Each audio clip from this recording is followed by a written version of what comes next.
Hello everyone, Fertility Journals here. If you're new, thank you so much for watching. I decided to start this YouTube channel as a way to give back in this space because when I was undergoing my own IVF journey, I underwent 12 IVF cycles that all ended up being successful. We do have a bouncy, beautiful baby boy, and I really did vow to myself that if all the advice I was gathering from this space, my prayers to God, if it all worked out, that I would need to give back in some way. And the hope is that if you're watching this video, that you walk away with a tip, a suggestion, or maybe just an encouragement as you undergo your own journey to be able to help you strategize for whatever pathway that you choose, whatever the outcome might be. The journey is one of hope and faith. It's not a guarantee. We go into it trying to do our best, and sometimes just having that peace of mind of gathering as much information as possible to know that you did the best that you could do is important. And so hopefully this video will be part of that conversation. My Baba is in the background today. He is an active part of our lives. He did not nap, which is when I usually do the video. So if you hear him murmuring, that is the reason why. He's actually playing beside me as I do this video. Today, I just thought I'd hop in and probably just have the conversation with you guys about what didn't make sense to me during my IVF cycle, particularly the failed ones. There was just, you know how you have that murmur, something that just makes you go, that doesn't feel right. Well, I had quite a few of those. So if you're interested in what I was able to observe that did not make sense to me, stay tuned. The first thing that did not make sense to me, guys, was when I underwent my conventional IVF cycle that failed and was converted into an IUI. You will be able to see all 12 IVF cycles in a playlist, and I'll attach it below so you have quick access to it. But the first IVF cycle I underwent was the conventional IVF, just like everybody else. And I remember when we had to pay the $5,000 only for medication. I was on gonadotropins, menopur, and I was taking like a lot of these drugs every day.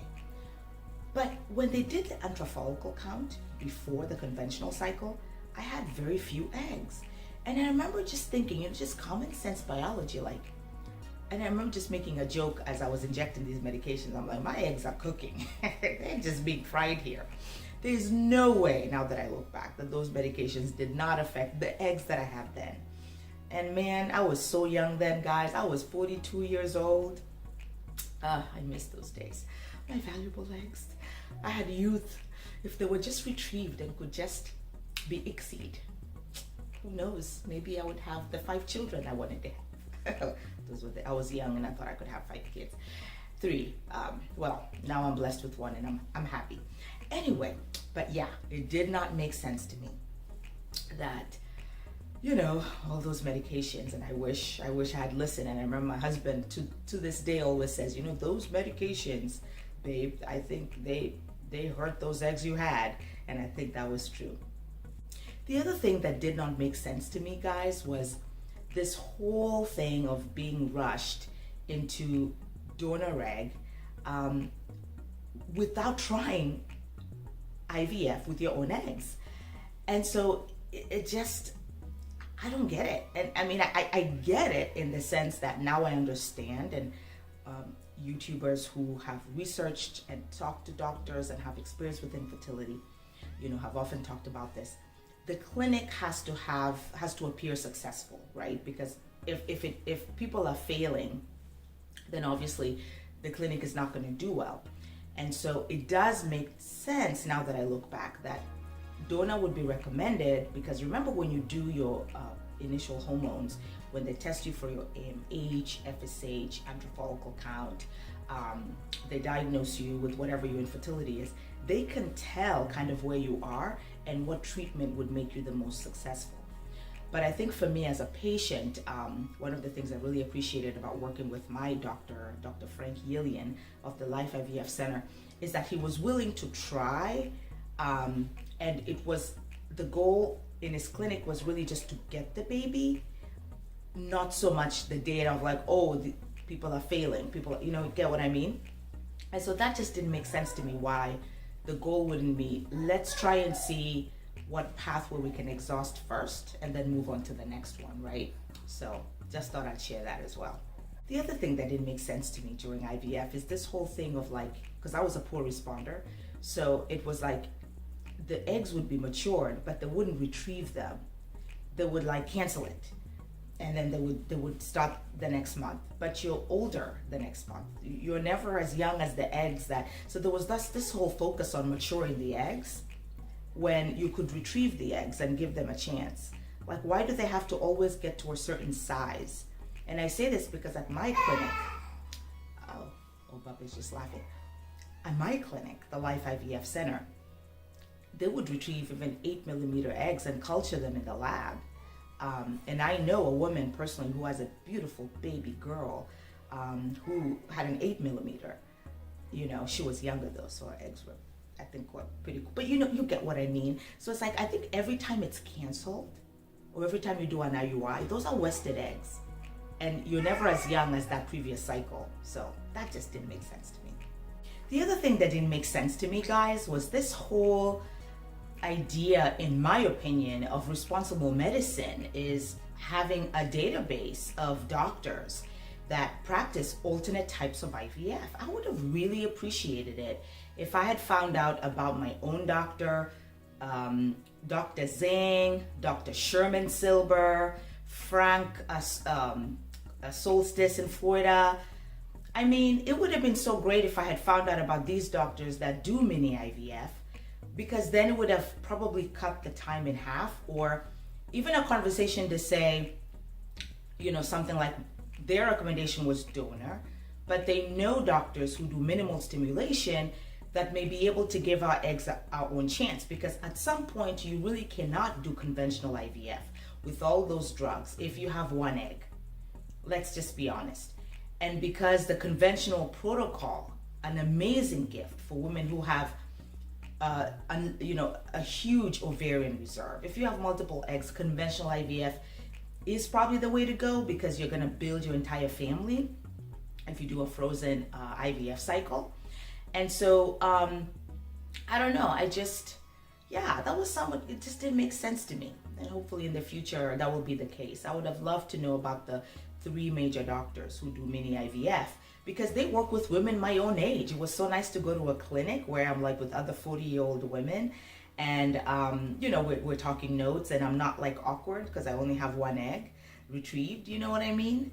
So yeah, that didn't make sense to me. And the last thing I'll share, guys, in this video about what did not make sense to me during IVF was, you know, it's funny because you guys know how I was so committed to doing whatever it took to get my baby genetically. And my husband and I had developed, you know, a pathway to baby based on research. And genetic was first, and then donor second, and then embryo donation third, then foster care, and then adoption. And then, like I mentioned to you guys in most of my videos, surrogacy, gestational surrogacy, if I could not carry the pregnancy. A gestational surrogate is one that carries your egg and your husband partner's little partners combined, your embryo. Traditional surrogacy is one where the surrogate uses her own egg, if that makes sense. Anyway, but I digress. But I wanted to maximize my first option to a maximum, because I knew if I did then, I would make peace with my transition into donor egg, right? And so, it's quite interesting, because as I look at my notes here, it's like there was alternate methods that we in the fertility community would consider. There's a lot that's happening behind the scenes, guys, that most of you may or may not know. For example, you guys have heard about a cytoplasmic plasma, or they call it the 3-parent baby. There are some that exist in the world. I think Europe has done some of these, in the Ukraine, and I think in the UK they do it. It is supposed to be done for mothers or couples who are facing some type of disease, mitochondrial disease. And what they essentially do in a nutshell is they take out the DNA of the donor from the donor's egg, leave the cells, the battery power, which is what I believe the other parts of the egg are. Then they take the mother's DNA from the egg that's not variable, right? Our eggs, our atretic eggs, our eggs that are maybe not atresia, but our eggs that don't have the machine anymore because they're 40-something-year-old eggs, right? They take our DNA and then they put it in the donors like mitochondria, and then they fertilize it. So the baby ends up being a 3-parent baby, right? But it ends up getting you, the mother's genetics, your hair, your eyes, it just ends up being your child. But if they do the DNA, it's a 3-parent baby. How is that different, in my opinion, than a 3-parent baby, which is a mother carrying a donor egg with a husband or partners or significant others, little guys? It's all 3-parent babies, or even 4-parent babies. There's people do double donor IVF, so it's 4-parent babies at that point, right? Because it's the donor, you get what I mean. So semantics, right? And there's so much research in it. And the United States banned this.